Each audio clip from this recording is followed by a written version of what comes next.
Тэгээд орон тайван маань нийт 20 гаруй ерөнхий улсын сургуультай.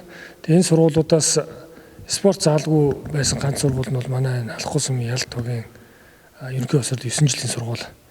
Тэгэхээр энэ сургууль маань одоо спорт заалтаа бие даасан одоо биеийн төвийн спортоор хүүхдүүд хичээлэх ийм боломжтой боллоо.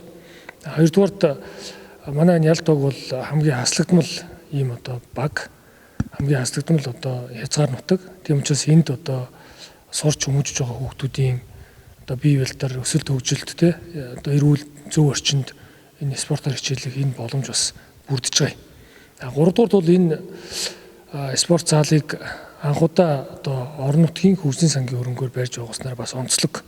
Ягаад гэвэл спорт зал гэдэг бол бас нэлээд өндөр өртөгтэй.